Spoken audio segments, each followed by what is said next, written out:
किसी व्यक्ति का बुद्ध के युग में जन्म लेना दुर्लभ अवसर से ही संभव होता है।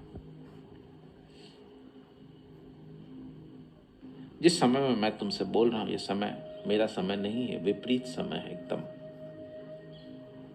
अभी हम जेतवन गए थे, श्रावस्ती गए थे। बुद्ध को भिक्षुओं के लिए रहने के लिए जगह चाहिए थी। एक राजा ने सोने के स्वर्ण बिछा करके जगह दे दिया।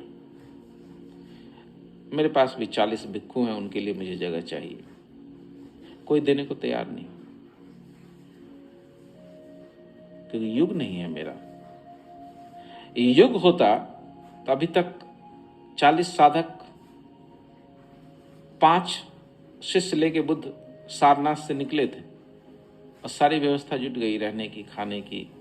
सब तरफ से राजा आने लगे, धनपति आने लगे कि हमसे लीजिए, क्या चाहिए आपको, क्योंकि वो युग बुद्धों का था।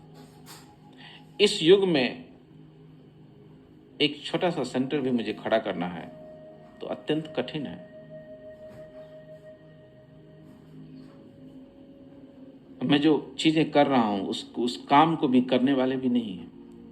इस काम के प्रति कि इसको कैसे संभालना है, कैसे इसकी चिंता रखनी है, क्या करना है, मुझे ही तय करना है कि किताब छपेगा, मुझे ही तय करना है कि ऑडियो होगा, मुझे ही सारी चीजें तय करनी है। कोई संभालने वाला नहीं, क्योंकि इनका कोई मूल्य नहीं है। इनका मूल्य है 200 रुपये। तुमको लगता है 200 रुपये दे दिया, बात खत्म हो गई। लेकिन बुद्ध का जब युग था तो बुद्ध बोलते थे, शिष्य कंठस्थ करते थे, उसको लिखते थे, उसको संभालते थे, उसको बचाते थे, संप्रेषित करते थे, क्योंकि मूल्य था, वो समय ऐसा था। ऐसा समय 2-2,500 वर्ष में कभी कभी आता है जब बुद्ध का युग होता है, डोमिनेंस होता है। युग होने का क्या मतलब है? डोमिनेंस होना। अभी मैं बोलता हूं, 40 लोग सुनने के लिए आए हैं। अभी कोई नाचने वाला, कोई गाने वाला आ जाए, 4,000 लोग आएंगे।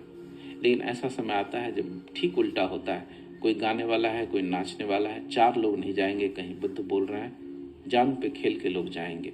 कृष्णमूर्ति ने कहा, इसी समय का मजाक उड़ाया कृष्णमूर्ति ने। उन्होंने कहा कि मुझे पता हो कि बुद्ध दुनिया के अगर उस कोने में, उस छोर पे बोल रहा है, तो फिर दुनिया की कोई ताकत मुझे वहां जाने से नहीं रोक सकती।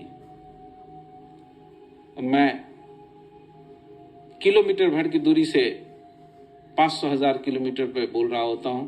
तुमको लगता है मेरे शहर में तो नहीं आया है। तुम्हारे शहर में आ जाता हूं तो तुमको लगता है कि उस कोने में नहीं आया जिस कोने में मैं रहता हूं। ये कोना तो दूर है। अभी मुंबई में मैं गया था, एक मित्र ने कहा कि नवी मुंबई में कभी आपका आना हो तो बताइएगा। मैं इधर सेंट्रल मुंबई में था और नवी मुंबई रहते थे, तो मैं नवी मुंबई में जाऊंगा तो मुझसे मिलने आएंगे। गुजरात में शिविर होता है तो यूपी के लोग कहते थे कि यूपी में कभी शिविर करिए, आप हमेशा गुजरात में शिविर करते हैं, यूपी में करिए तो मैं आऊंगा। जब मैंने यूपी में किया तो मैंने उनको मेल किया, मैंने बोला कि यूपी में शिविर है, तुम आओ, तुम तो कहते थे।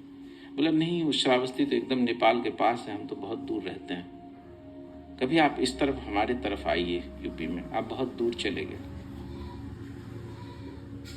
क्योंकि ये युग नहीं है, तो वो अत्यंत दुर्लभ है, क्योंकि उस दुर्लभ युग में बहुत आसान हो जाता है फिर जागना। इस युग में फिर और कठिन है। तो इस कठिनाई को समझो, युग नहीं है तो फिर इस दिशा में काम करो, तुम्हारे लिए और कठिन है ये। ऐसा अवसर, इसलिए बुद्ध ने कहा दुर्लभ अवसर से ही संभव होता है।